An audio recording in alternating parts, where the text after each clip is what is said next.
안녕하십니까? 여러분 평안하셨나요? 오늘 우리 찬양 받으신 하나님께 박수로 영광을 드리겠습니다. 네, 앞뒤로 반갑게 인사 나누겠습니다. 안녕하세요. 참 잡으셨습니다. 네, 한번 따라하시죠. 내가 나를 사랑하느냐? 내가 나를 사랑하느냐라는 제목으로 함께 은혜를 나누고자 합니다. 지난주 저희 교회가 속한 노예에서 노예 모임이 있어서 노예를 다녀오게 되었습니다. 그런데 은혜롭게도 노예를 열리게 된 장소가 제가 졸업한 신학대학교에서 열리게 되었습니다. 이 노예가 열리면 목사는 노예 소속이라 노예에 속한 모든 목회자들이 모이게 되어 있습니다. 이번에는 약 700명 가량이 모인 것 같습니다. 그렇게 노예 장소에 도착해서 제가 20여 년 전에 졸업했던 대학교 교정을 이렇게 걷는데요. 여러분들 졸업하신 학교 오랜만에 가보신 기억이 있으시죠? 그 파릇파릇했던 청춘 가지고 꿈과 희망을 품고 다녔던 그 교정을 이렇게 걷게 되었습니다. 저 또한 군대를 제대하고 27살에 대학 입시 재수를 거쳐서 나는 무엇을 하고 살아야 할까? 라고 생각하던 중에 생각해보지도 않았던 목회자의 길로 하나님은 저를 인도해 주셨습니다.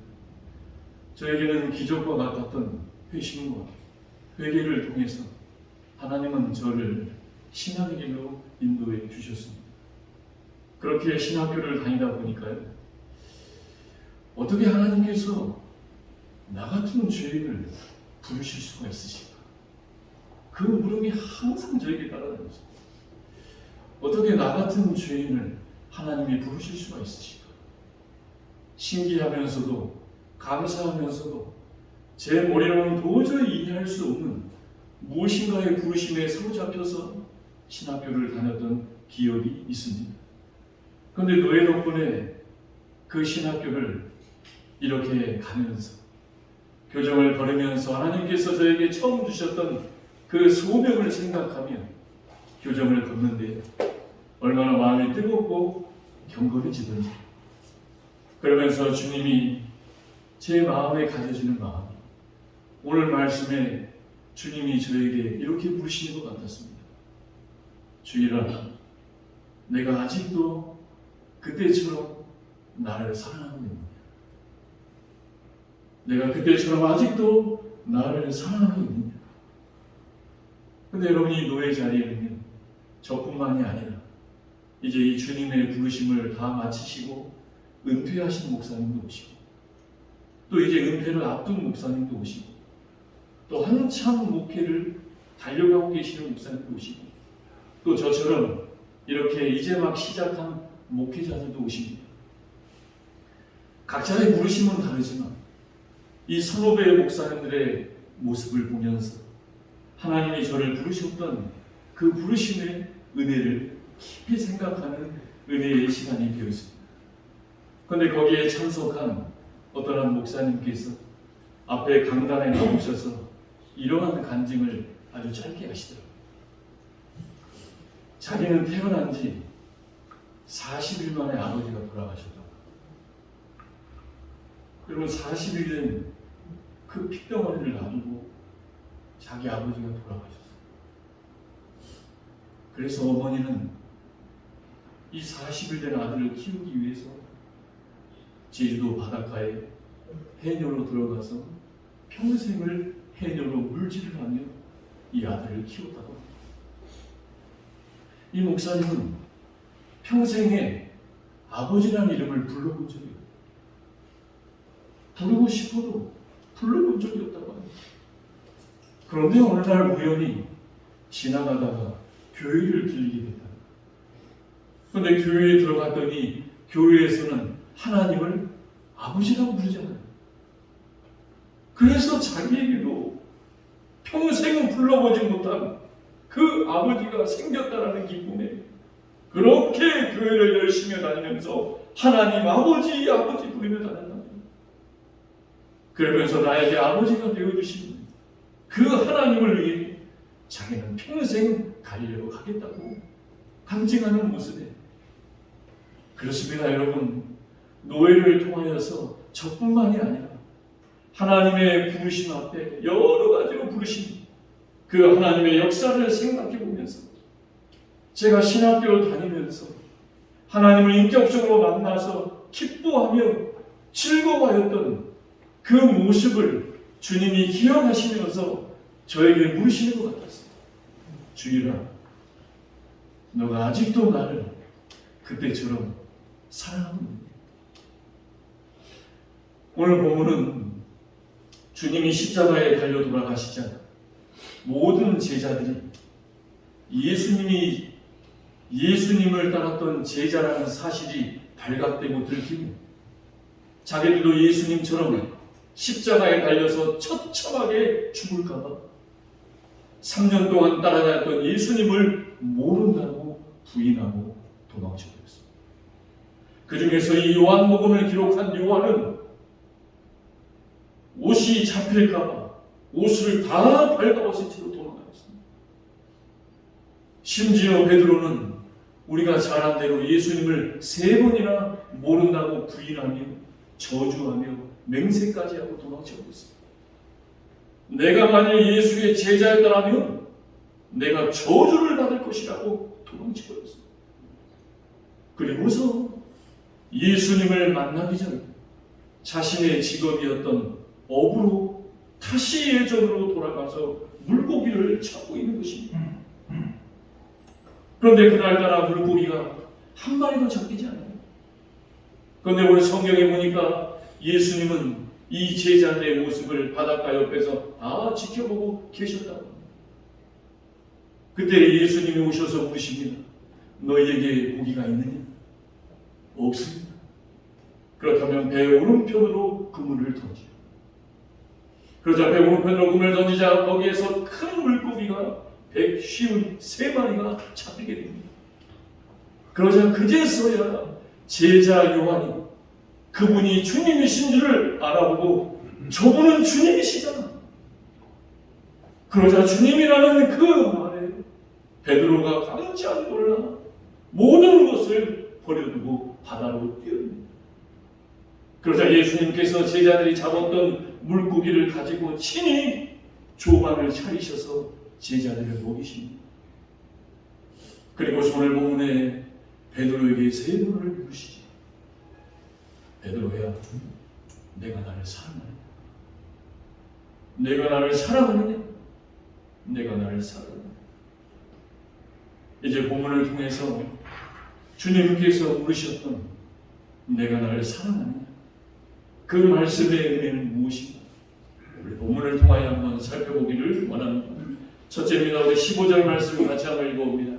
시작. 그들이 조반 먹은 후에 예수께서 시몬 베드로에게 이르시되 요한의 아들 시몬아 내가 이 사람들보다 나를 더 사랑하느냐 하시니 이르되 주님 그러하나이다. 내가 주님을 사랑하는 줄 주님께서 아시나이다. 이르시되 내 양을 먹이라 하시고 아멘. 첫째입니다. 같이 한번 읽어보실까요? 처음 사랑을 기억하느냐. 3번의 내가 나를 사랑하느냐의 물음 가운데 이 첫 번째 내가 나를 사랑하느냐의 물음. 베드로야, 너와 내가 처음 만났을 때의 그 첫사랑을, 너와 내가 처음 만났을 때의 그 첫 만남을 기억하느냐의 물으심이라는 사실. 베드로가 주님을 처음 만났을 때의 상황은 오늘과의 상황과 너무나도 비슷하였습니다. 그때도 베드로는 어부로서 물고기를 열심히 잡고 있었어요. 그런데 물고기가 한 마리도 잡히지 않습니다. 그때 주님이 베드로에게 찾아오셔서 말씀하십니다. 베드로야, 그물을 깊은 데로 내려. 그러자 깊은 데로 내렸더니 그물이 터지도록 잡히게 됩니다. 그 터지도록 잡히게 된 그물을 보고 베드로가 주님께 이렇게 고백합니다. 누가복음 5장 8절 같이 한번 읽어봅니다. 시작. 베드로가 이를 보고 예수의 무릎 아래 엎드려 이르되 주여 나를 떠나소서 나는 죄인으로소이다 하니 아멘. 시몬 베드로가 이를 보고 여기서 일을 한다는 건 고기가 터지도록 잡히게 하신 주님. 내가 내 방법과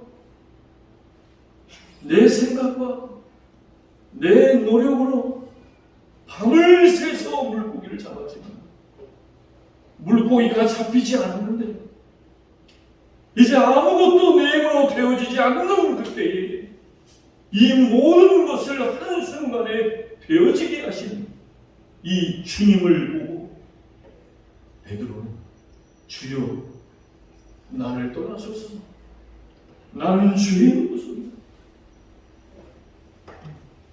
그런데 오늘 베드로는 그때의 베드로가 아닙니다. 지금은 예수님을 부인하고 도망친 배신자의 베드로.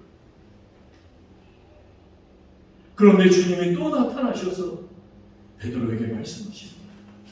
베드로야, 그물을 배 오른편으로 던져라. 그러나 던졌더니 큰 물고기가 153마리가 잡힙니다. 그러자 그것을 본 요한이 주님이시잖아. 여러분, 그때에 그 주님이시다라는 말을 들은 베드로의 마음은 어떠했겠습니까?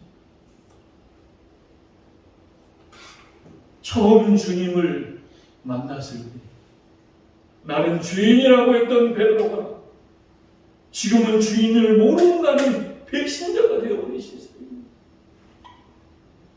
그런데 그런 베드로를 찾아오셔서 주님 말씀하십니다.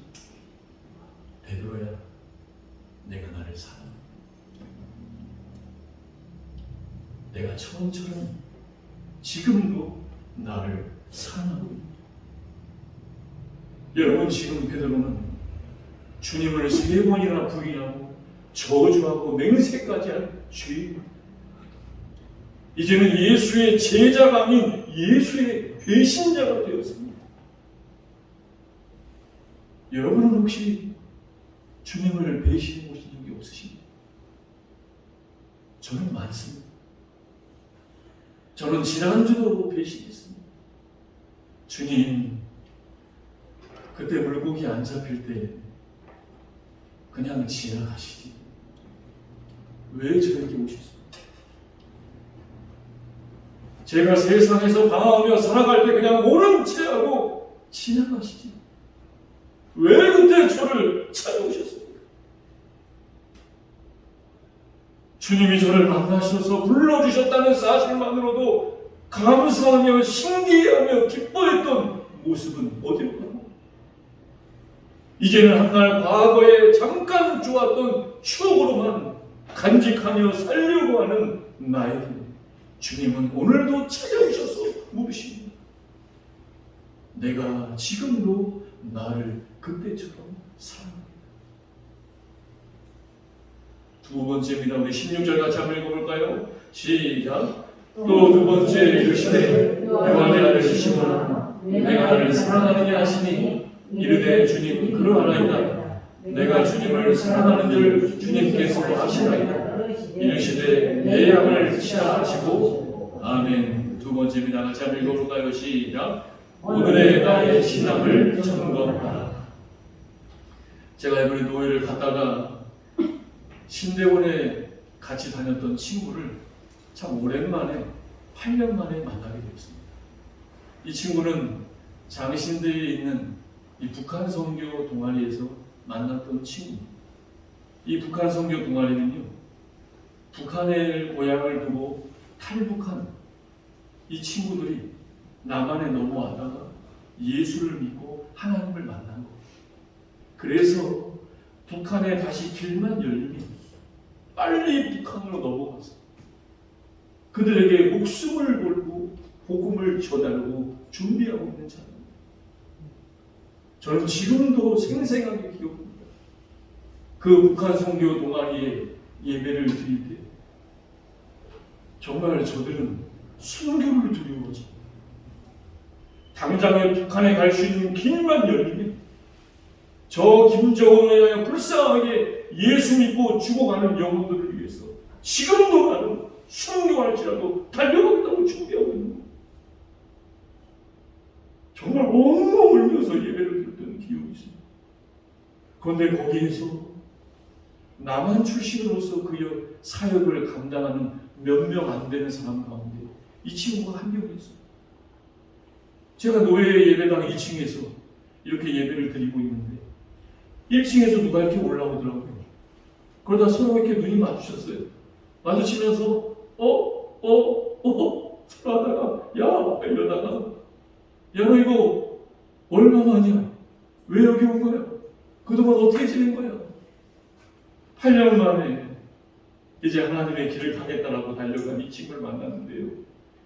이 친구는 여전히 북한 선교를 위해 일하고 있었습니다.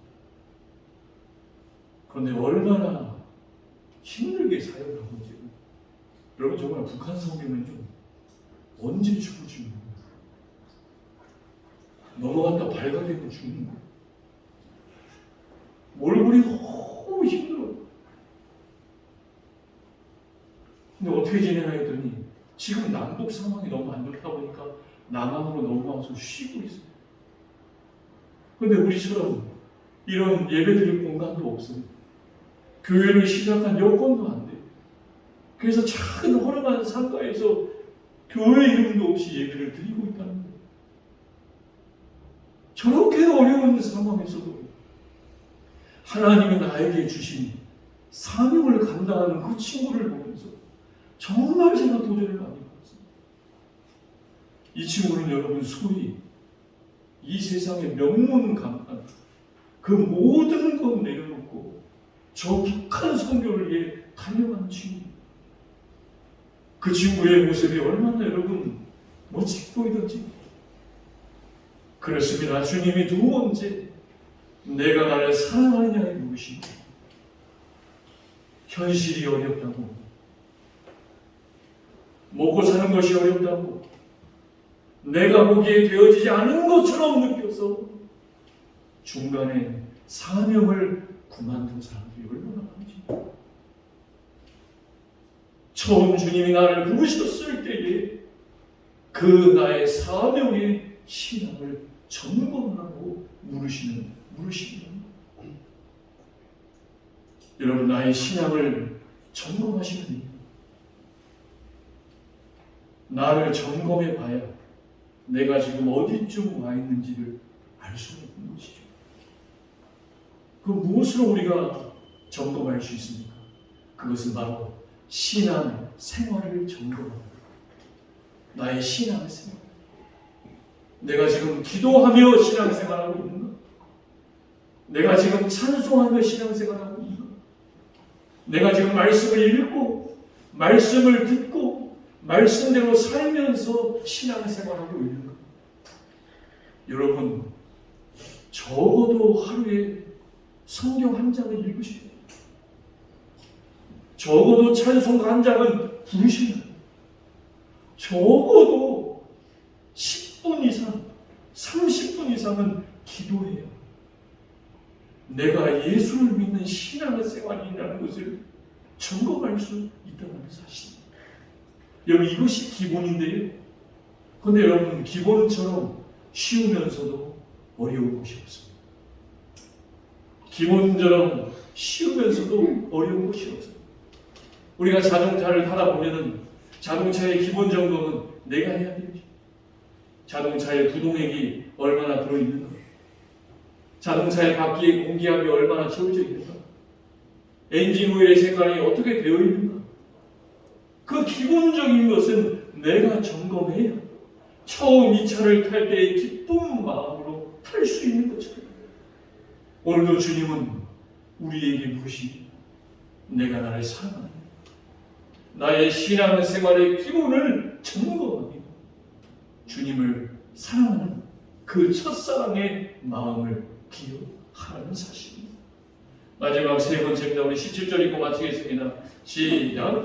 세 번째 열심에 요한의 아버지시구나 내가 나를 사랑하느냐 하시니 주께서 세 번째 내가 사랑하느냐 하시고 베드로가 근심하여 이르되 주님 모든 것을 아시오니 내가 주님을 사랑하는 줄을 주님께서 아시나이다. 예수께서 이르시되 내 양을 먹이라. 아멘. 아멘. 세 번째 같이 한번 읽어봅니다. 시작. 나를 따르라. 똑같은 질문을 주님은 오늘 세 번 하십니다. 내가 나를 사랑하느냐? 예. 제가 주님을 사랑하는 줄 주님께서 아십니다. 내가 나를 사랑하느냐? 예, 주님. 제가 주님을 사랑하는 줄 주님이 아십니다. 세 번째, 내가 나를 사랑합니다. 그러자 베드로가 근심하며 대답합니다. 모든 것을 아십니다. 내가 주님을 사랑하는 줄 주께서 아십니다. 첫 번째, 두 번째 대답은 바로바로 나왔습니다. 그런데 세 번째 대답에서 베드로는 근심합니다. 왜 근심했을까? 지금 베드로는 주님을 세 번이나 모인다 부인하고 배신한 자신의 심정입니다. 그때 주님이 근심하는 베드로에게 오늘 19절로 이렇게 말씀하십니다. 다시 한번 읽어봅니다. 시작. 이 말씀을 하시면 베드로가 어떠한 죽음으로 하나님께 영광을 돌릴 것을 가리키심이로라. 이 말씀을 하시고 베드로에게 이르시되 나를 따르라 하시니 아멘. 한번 따라 볼까요? 나를 따르라. 나를 따르라. 이 나를 따르라는 말씀은 주님이 베드로를 처음 부르셨을 때 주님은 베드로에게 나를 따르라고 하시며 이렇게 말씀하셨습니다. 마태복음 4장 19, 20절 같이 한번 읽어보실까요? 시작. 말씀하시되 나를 따라오라. 내가 너희를 사람을 낳는 어부가 되게 하리라 하시니 그들이 곧 그물을 버려두고 예수를 따르니라. 아멘. 처음 주님이 지금 부인한 베드로에게 나를 따르라고 하십니다. 그 베드로를 처음 부르실 때 따르라고 하실 때 이렇게 말씀하셨습니다. 나를 따르라. 내가 너를 사람을 낚는 어부가 되게 하리니 나를 따르라는 것입니다. 주님이 베드로에게 나를 따르라고 한 목적은 사람을 낚는 어부가 되게 하기 위하여 따르라고 하셨다는 거예요. 그런데 여러분, 예수님의 제자들은 예수님을 따르다 보니까 예수님이 기적을 일으킵니다. 그러자 사람들이 예수님을 많이 따라와요. 예수님이 병든 자를 고치십니다. 그러자 예수님을 많은 사람들이 따라오자. 그래, 예수를 저렇게 많이 따르는 자를 통해서 예수님이 이 나라의 왕이 되면 우리는 예수님 안에서 하나님 우편에 좌편에 높은 벼슬 자리를 차지하겠구나. 그렇게 생각하며 예수를 따라가는 거예요. 그러니까 사람을 낚는다는 뜻이 많은 사람을 모이게 해서 내 높은 자리를 차지하는 게 사람을 낚는 것으로 생각했다는 것입니다. 그래서 예수님의 제자들 가운데 세베대의 두 아들의 어머니가 그 예수의 모습을 보고 와서 이렇게 마태복음 20장 20절 21절에 예수님께 요청합니다. 같이 한번 읽어봅니다. 시작. 그때 세베대의 아들들의 어머니가 아들들을 데리고 예수께 와서 절하며 무엇을 구하니 예수께서 이르시되 무엇을 원하느냐 이르되 나의 두 아들을 주의 나라에서 하나는 주의 우편에 하나는 주의 좌편에 앉게 명하소서. 아멘. 주님이 나를 따라서 사람을 낚는 어부가 되게 하실 이 말씀 제자들은 잘 믿어요. 주님이 나를 따르라. 너희로 사람을 낚는 어부가 되게 하리라는 말씀의 뜻은 천하보다 귀한 한 영혼이 구원받게 하기 위해서 너희는 나를 따르는 사람을 낚는 어부가 되게 하시겠다고 하셨다는 사실입니다. 얼마 전에 김장선 집사님의 아버지께서 예수님을 영접하셨다는 소식을 들었습니다. 그 아들 김 집사의 평생의 기도 제목이었어요. 그리고 저와 여러분도 항상 같이 기도했습니다. 그 기도를 통해서 그 아버님의 동생 되는 여동생 권사님이신가를 통해서 예수님을 영접하고 구원을 받았다. 여러분, 천하보다 귀한 한 영혼이 구원받게 하기 위해 너희는 오늘 나를 따르라는 것입니다. 우리는 이 사실을 너무나도 잘 알고 있고 너무나도 잘 믿고 있습니다. 그러나 지금 이 시대에 기독교와 교회의 모습은 이것과는 전혀 반대의 모습으로 비춰지고 있다는 겁니다. 교회가 그렇지 뭐. 목사가 그럴 줄 알았어. 다 그렇게 될 줄 알았어. 마치 제자들이 주님이 나를 따르라는 말씀을 잘못 이해했던 모습처럼 비춰지고 있다는 것입니다. 그럼 왜 이렇게 되었을까요? 주님이 아닌 다른 것을 따랐기 때문이라는 것입니다. 그래서 오늘 본문 말씀의 주님은 주님이 아닌 다른 것을 따랐던 베드로에게, 주님을 3번이나 부인했던 베드로에게, 그래서 다시 과거로 돌아가 버린 베드로에게 말씀하십니다. 내가 나를 사랑한다. 내가 너를 그때처럼 나의 사랑하느냐. 내가 주님을 사랑하는 것을 주께서 아시느냐. 그러자 그때 주님이 베드로에게 말씀하십니다. 그렇다면 지금부터 다시 나를 따르라. 그러자 베드로는 제자였다가 배신자가 되어버린 자신에게 다시 따르라는 그 주님의 음성을 듣고 주님을 다시 따릅니다. 그리고 평생을 따라가다가 나중에 십자가를 거꾸로 지며 순교하기까지 주님을 따랐다는 사실을 기억하시는 저와 여러분이 되셔서 오늘도 주님은 저와 여러분에게 물으십니다. 오늘부터 지금부터 다시 나를 따르라. 내가 너희를 사람을 낚는 자가 되게 합니다. 이 말씀에 주님의 사랑을 기억하시고서 한 주간도 승리하며 살아가는 우리 참평안의 모든 성도들이 될 수 있기를 주님의 이름으로 축원합니다. 이 시간 말씀 생각하며 결단의 기도드릴 때 사랑의 아버지 하나님 감사합니다. 저희는 주님을 수없이 배신합니다. 내 마음대로 내 뜻대로 안 되면 제가 지금 예수를 믿는 건지 많은 건지 모를 정도로 주님을 잊어버리고 살아가는데 하나님 아버지 이 시간 기도를 통하여 다시 한번 결단하오니 주님을 따르는 자로 살게 하여 주옵소서. 우리 말씀 생각하며 주여 한번 짓고 기도합니다. 주여